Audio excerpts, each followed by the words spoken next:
Selamat sore untuk para petani di Indonesia. Pada video kali ini saya akan membahas kenapa pepaya tidak dapat tumbuh sama rata dan bagaimana cara mengatasinya. Sebelum itu, ini lokasinya di dekat rumah saya, ya di pekarangan, maksudnya di depan lah, kok di depan, di samping.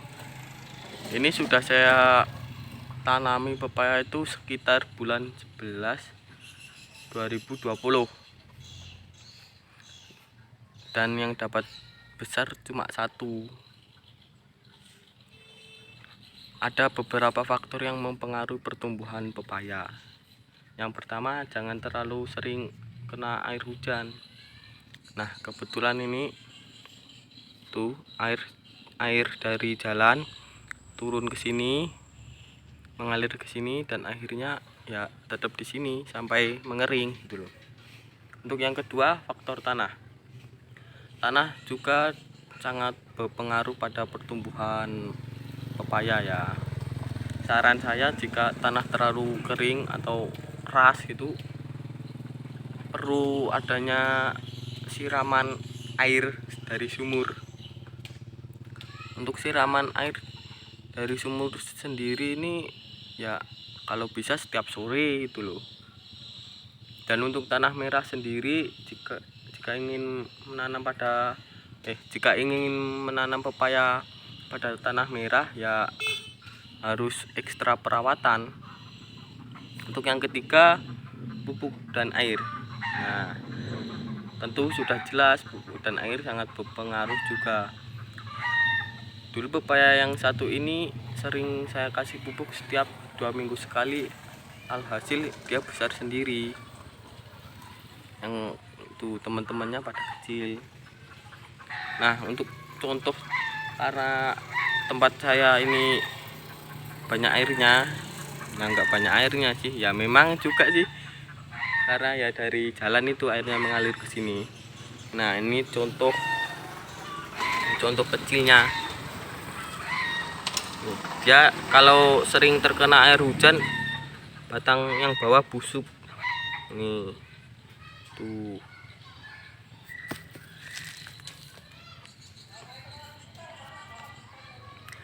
Dan untuk cara mengatasinya ada 3 cara ya, mudah sebenarnya. Untuk cara yang pertama itu buat lubang melingkar pada pepaya. Nah, lubang ini melingkar, ini tidak melingkar ya, karena ya ada pepaya ini yang masih ambruk ya, males saya singkirin karena belum saya buat video dulu. Untuk yang kedua, taburi garam. Nah, untuk yang kedua itu taburi garam. Untuk dosisnya sendiri itu secukupnya saja. Nah, kalau saya itu memakai ini 1 gelas kecil segini, ini untuk satu pepaya. Nanti live, nanti saya kasih tahu cara menaburkannya. Untuk pepaya besar itu kenapa bisa roboh ya, sehabis hujan sama ayah saya itu diberi garam 2 gayung ya, lama-lama akhirnya ini tuh bawahnya panas dan akhirnya roboh tuh. Ini semua ini saya tanami pepaya jenis California, nggak tahu jenis California apa, pokoknya ya California gitu. Soalnya di tukang apa itu namanya, tukang jualan bibitnya bilangnya California, tapi saya lihat-lihat juga ya California.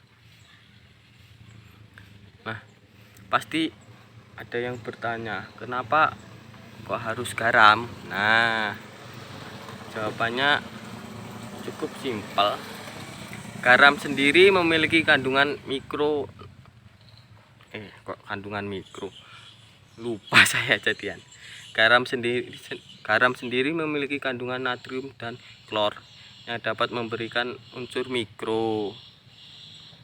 Nah, unsur mikro ini dapat dimanfaatkan untuk pertumbuhan dengan subur atau dengan cepat, tapi dengan dosis yang pas. Nah, ini cara menaburkannya ya.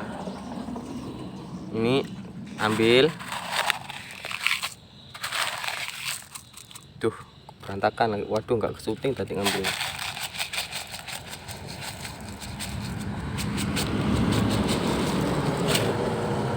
Nah ya kira-kira seginilah. Untuk info saja, ini bukan garam dapur, tapi ini ya garam apa ya namanya, soalnya saya belinya itu pakai karung gitu. Nah, untuk caranya begini.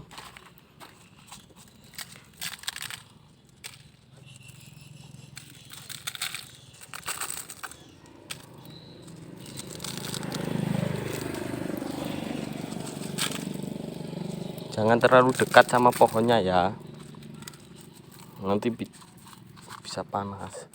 Terlalu jauh, kalau terlalu jauh bisa tidak sampai ke akarnya, kalau terlalu dekat bisa panas. Iya, saya bawa sajalah. Dan ini lubangnya pas melingkar. Ini saya berikan penampakannya.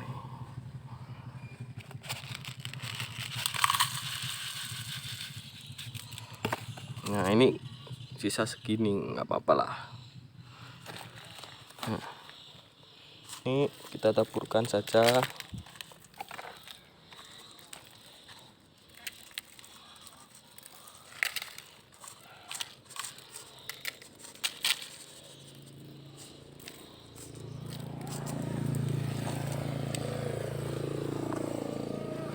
Jika sudah ditaburi garam, maka itu tunggu sekitar 3-4 hari.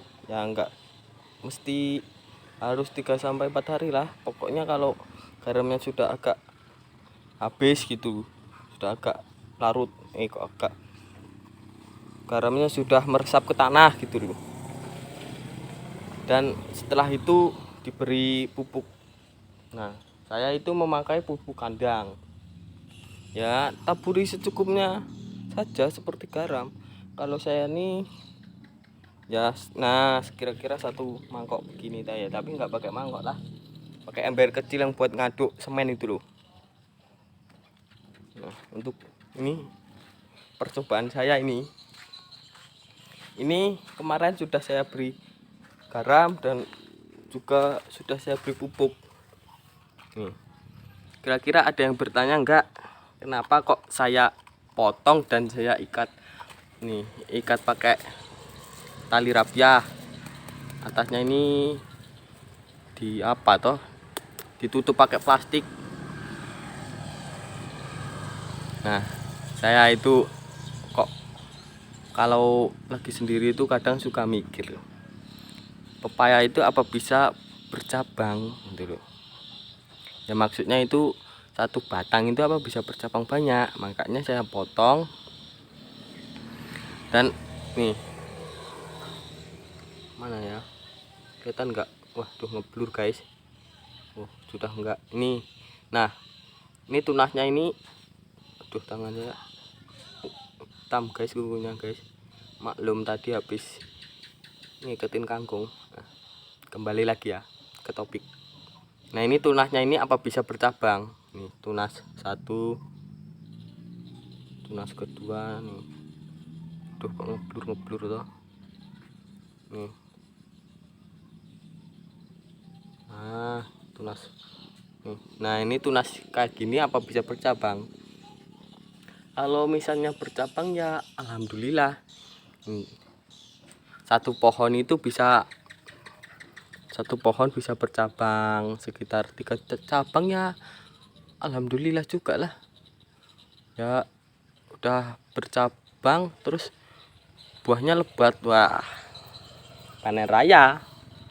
Untuk mungkin sudah banyak yang melihat atau betul ya, melihat itu, tapi kalau saya itu masih nggak percaya. Makanya saya potong ini demi memenuhi rasa ingin tahu. Tuh sudah saya beri garam itu 4 hari saya menunggu, terus tadi pagi saya beri pupuk. Nah habis pupuk itu saya siram.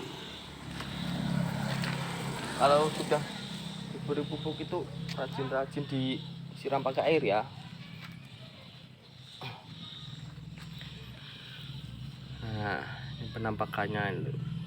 Maaf ya kalau agak gimana gitu, kalau agak dipandangnya agak nggak enak ya, namanya aja pupuk. Kalau mandangnya mau enak ya makanan. Ini berhubung mau buka puasa sekitar 10 menit lagi dan saya juga belum mandi saya guys ya, demi buat video ini. Aduh. Untuk yang mau bertanya atau kurang jelas itu silahkan komen-komen di bawah ya. Mungkin ya sudah jelas lah. Ini saya tanami juga terong, tapi terongnya ya mati, mau saya ganti besok. Saya akhiri ya ini videonya ya, soalnya mau mandi. Jika ada kata yang kurang berkenan ya mohon dimaafkan gitu. Udah, sampai jumpa, terima kasih.